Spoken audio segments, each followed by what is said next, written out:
है अलमीरा छाप। आइए हम नमस्कार, आप देख रहे हैं इंडो नेपाल लाइव। मैं हूं जयप्रकाश तिवारी। यह है हमारे भावी विधायक। इस दौरान इंडो नेपाल की खास पेशकश। यह है हमारे भावी विधायक। इस दौरान आज हम बात करने वाले हैं मोतिहारी विधानसभा के दुधारू, समर्पित एवं क्रियाशील रामेश्वर शाह जी का। ये मोतिहारी विधानसभा के निर्दलीय प्रत्याशी हैं। आइए सबसे पहले जानते हैं कि किन आधार, किन योग्यता और किन विचारधाराओं के माध्यम से ये यहाँ के लोगों के बीच जनता दर्शन लगातार कर रहे हैं, जनता के बीच पहुँच रहे हैं।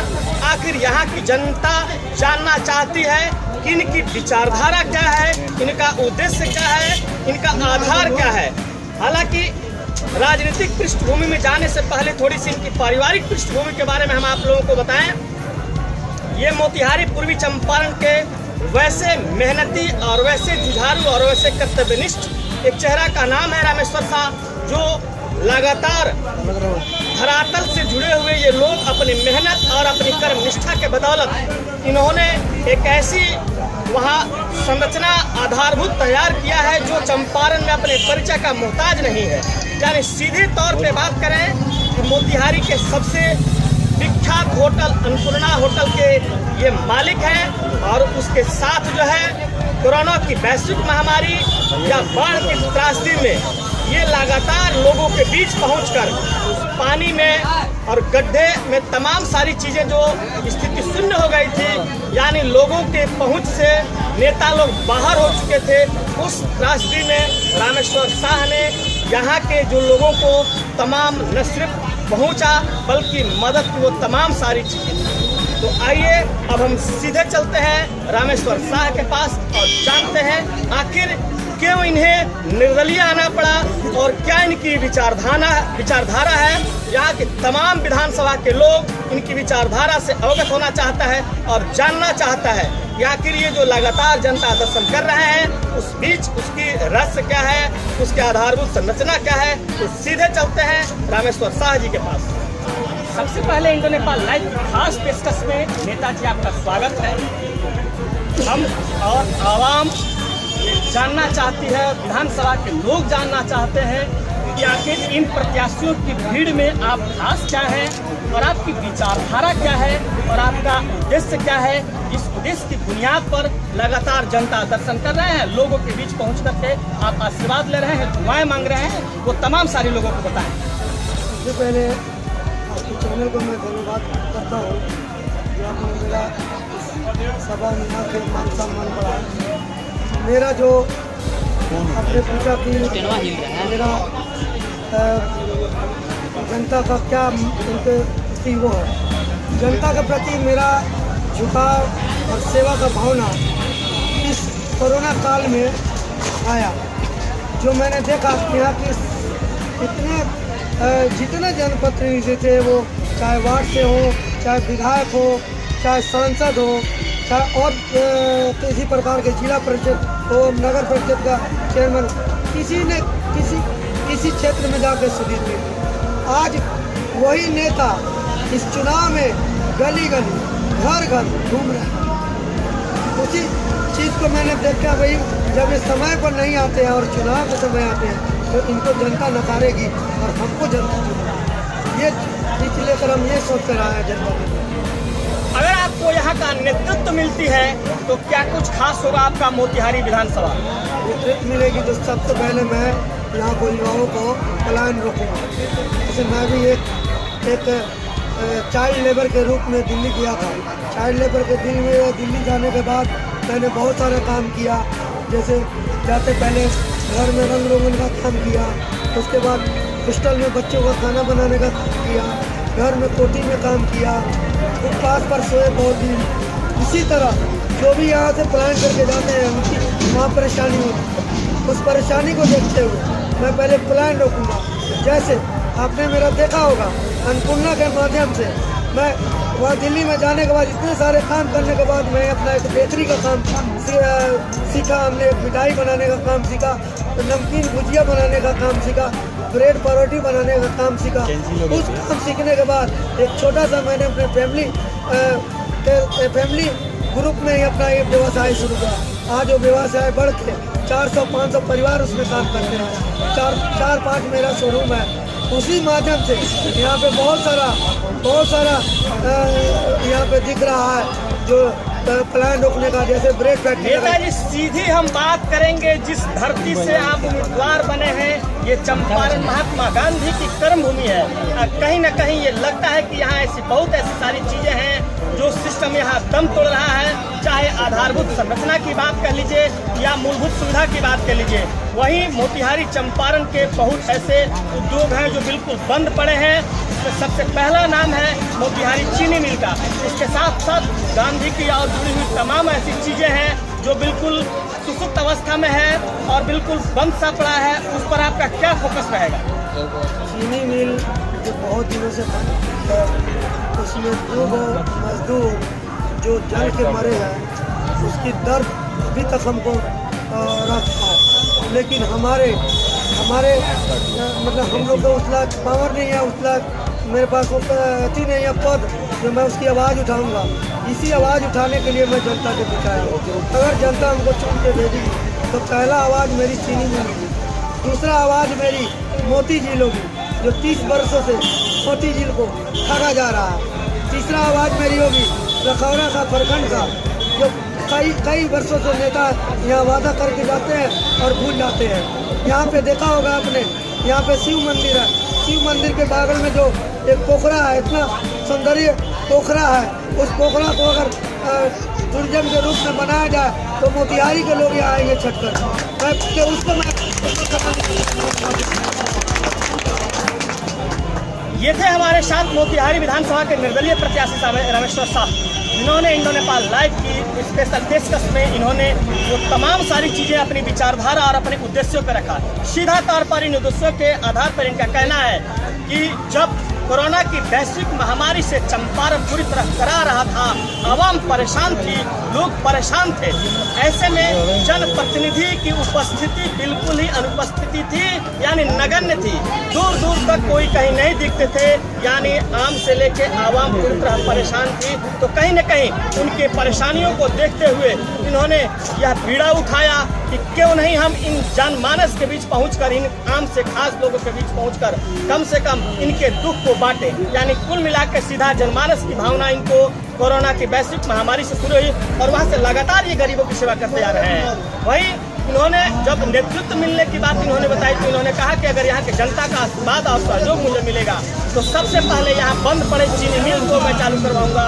वही इनका कहा कि जो मोती झील चंपारण का एक गौरव माना जाता है, वो कहीं न कहीं उदासीन रवैये के कारण, यहाँ के नेताओं के कारण और यहाँ के प्रशासन के निष्क्रियता के कारण बंद पड़ा हुआ है, सुप्त स्थिति में है। मैं उसको चालू करवाऊंगा, न सिर्फ चालू करवाऊंगा बल्कि चंपारण एक तोहफे के रूप में दूंगा। वही इन्होंने खासतौर पे लखौरा को प्रखंड बनाने की इन्होंने बात कही। साथ साथ यहाँ जो शिव मंदिर है वगैरह इतने तमाम सारी चीज़ें बताई। साथ ही इन्होंने कहा कि मजदूर, गरीब, असहाय सभी शोषितों का उचित हक और न्याय मिलेगा। वहीं खास तौर पे नौजुवक और की रोजगार की बात इन्होंने कहा कि मेरे नेतृत्व में वो तमाम सारी चीज़ें, क्योंकि सीधा तौर पर इनका कहना है कि मेरा जिंदगी का शुरुआत एक गरीबी के घर में हुआ है। यानी इन्होंने ये बताया कि मेरी जो जिंदगी की शुरुआत थी वो बिल्कुल निम्न स्तर से शुरुआत हुई। यानी एक अपने आप को ये पहले मजदूर बताया और मजदूरी से ये तमाम अपनी ज़िंदगी के हर पड़ाव को झेलते झेलते यानी अपने आप को जहाँ ये पाए हैं, इनका ये खुद कहना है कि कभी मैं मजदूर था तो मजदूरी की दर्द तो मैं समझता था, गरीबों की दर्द तो मैं समझ रहा हूँ। इसको लेकर के मैं जनता के बीच पहुँचा हुआ हूँ। हालांकि आज ये चंपारण के लिए एक बहुत बड़े शख्सियत के रूप में माने जाते हैं। वो हम इसलिए कह रहे हैं कि मोतिहारी में इनके आज कई सारे शोरूम हैं जिसके ये मालिक हैं, और वहीं अन्नपूर्णा जो एक होटल है, बहुत बड़ा होटल है जो चंपारण में परिचय का मुहताज नहीं है, ये मालिक है। यानी कुल मिला के इनका जो लबाब है ये पूरे विश्वास से लवरेज है। इनका मानना है कि मुझे नेतृत्व मिलता है तो गरीबों की आवाज़ हम बनेंगे और तो आवाज़ रामेश्वर साह जिंदाबाद, रामेश्वर साह जिंदाबाद। मोतिहारी का नेता कैसा हो, मोतिहारी का नेता कैसा हो। जानते हैं कि इनको को कितनी गंभीरता से यहाँ की पब्लिक ले रही है, इनकी विचारधारा से कितनी प्रभावित है, तो सीधे चलते हैं यहाँ कुछ जनता के पास और जानते हैं जनता की राय। नेपाल लाइव आपके चैनल में ढेर सारी सुविधा है, मुझे थोड़ा आश्चर्य भी लगता है। उनकी लोकप्रियता का ये पैमाना है कि क्षेत्रीय जितने भी लोग हैं वो सब आकर इनसे मिलना चाहते हैं, लेकिन दूसरी ओर सत्तारूढ़ दल में बैठे हुए जो लोग हैं उनकी जो कारगुजारियाँ हैं वो कुछ इस तरह की है कि जो विशिष्ट चैनल माने जाते हैं उसके संवाददाता यहाँ पर हैं, लेकिन उनको इनके पास पहुँचने नहीं दिया जाता है। उनके बीच भय व्याप्त है और इनकी लोकप्रियता इतनी तेजी से बढ़ रही है। इसका एक छोटा सा उदाहरण आपको यही दे रहा है कि बीता हुआ कल ठेकान सिरसा में कार्यालय का उद्घाटन था, वहाँ बड़ी भीड़ लगी हुई थी। दूसरी तरफ और भी दूसरे तीसरे दल के लोगों का कार्यालय का उद्घाटन हो रहा था और इनके कार्यालय के सामने जो आवाम की भीड़ थी और इनकी बातों से जो लोग प्रेरित हो रहे थे, इनकी लोकप्रियता जो बढ़ रही थी, उससे घबरा कर जब ये वहाँ से निकल कर चले आए और इनके कार्यकर्ता जब अन्य क्षेत्र में गए तो रात के अंधकार में सत्ता में बैठे हुए अहंकार के मद में चूर उनके कार्यकर्ताओं ने उस कार्यालय के पोस्टर को, बैनर को वहाँ से हटाने का काम किया, नोच दिया। ये साबित किया कि साहब इनकी लोकप्रियता राष्ट्रीय दल के जो दलाल बैठे हुए हैं, जो 15 साल से मलाई खा रहे हैं, उनके ऊपर में कहीं न कहीं प्रतिघात होने जा रहा है। अतः इनको डिस्टर्ब करो और ये लोकप्रियता के कारण ही अब उनके खेमे में घबराहट है और ये लोग मारपीट या गुंडागर्दी पे उतर गए। ये थी कि स्थिति। विकास की हम बात करें सीधे तौर पर, इनसे विकास को जोड़े तो उसमें क्या लगता है? विकास जैसे अभी आपने कहा, ये गांधी की कर्मभूमि है और गांधी ने स्वदेशी का नारा दिया था और यह देश किसानों का देश है, यह देश मजदूरों का देश है, यह देश जो स्किल्ड लेबर होते हैं उसका देश है। यहाँ पर मजदूरी और श्रम बहुत सस्ता है, इनके पास में कार्य कुशलता है, बहुत सारे स्किल्स इनके पास में है, जिसको इन्होंने इस क्षेत्र के जो मजदूर वर्ग के रहे हैं, जो थोड़ा कम पढ़े लिखे हैं या जिनकी आर्थिक शक्ति कमजोर है, जो कमाने के लालच में दूसरे जगह जाना चाहते हैं और वहां जाके बर्बाद होते हैं, उनको इन्होंने रोकने का कार्य किया है और उनके अंदर में वह कार्य कुशलता इन्होंने विकसित किया है, जिससे वो अपने पैर पे यहाँ खड़ा होकर मोतिहारी में ही लोगों की सेवा कर अपनी रोजी रोटी का पालन करता है। नेता बहुत स्वच्छ छवि के व्यक्ति है, बहुत अच्छा काम किया है। आज से हम 10 वर्षों से उनको देखते हैं कि समाज की सेवा में सबसे आगे रहते हैं। हमने देखा है 2015 में, 2016 में अनाथालय में जा करके बच्चों के बीच में कपड़ा देते हैं, भोजन देते हैं, वो भी मैंने देखा। उस आश्रम में वहाँ जाके कमर बांटते हैं, गरीबों के बीच में कमर बांटते हैं। ठंडा के मौसम में, बाढ़ के समय में पानी में घुस करके जा करके अपने से भोजन देते हैं, उसकी व्यवस्था देखते हैं। महामारी काल में भी इन्होंने बहुत सारा काम किया। सब नेता सब, यानी इनके कार्यों से आप लोग पूरी तरह स्वस्थ है और अस्वस्थ है। हाँ, ऐसा देखा जा रहा है कि अभी जो चुनाव में आए हैं, चारों तरफ हल्ला है, चारों जहाँ जहाँ जाते हैं तहाँ हजारों की संख्या में लोगों को भीड़ लग जाती है। ऐसा देखा जा रहा है कि अभी में चुनाव ये जीतेंगे। पार्टी की टिकट किसी भी दलों ने इनको टिकट नहीं दिया, क्या आपको लगता है और क्या इनके जो लोकप्रियता को देख करके यहाँ के जो लोकल जो नेता लोग हैं, इनके विरोध में काम किया, इस वजह से इनको टिकट नहीं मिला और लोगों के बीच में जो इनकी छवि है, लोगों का प्यार मोहब्बत इनको मिलने जा रहा है। इसके वजह से आगे है, जितने जा रहे हैं। क्या होगा इस परिवर्तन में, क्या होना है? इस परिवर्तन के बेला में रामेश्वर जी को यहाँ के नेता बना करके इसको जो सारी अपनी व्यवस्था है उसको परिवर्तन करेंगे। क्या नाम है? जवाहरलाल नेता है, राजद के है, बीजेपी के है। एक महिला के, गर्भवती महिला के 3 दिन से बीमारी हुआ, पेट में दर्द, बच्चा के इतना हम खून किए, प्रमोद जी लोग खून किए, प्रमोद जी ने खून उठाया। कौन है प्रमोद जी? विधायक जी हैं। कहाँ के? मोतिहारी विधानसभा के। तो वो ना खून उठाया ना वो खून के हमरा कोई जवाब दिया। फिर हम राजद के नेता है जो जिला अध्यक्ष है, उनको भी खून किए, वो भी मेरा खून रिसीव नहीं किया, हमें कोई जवाब दिया। तो ये आलोक जी के हम खून किए, आलोक जी मेरा नंबर मैंने रामेश्वर जी के दिए व्हाट्सएप पर, वो अपने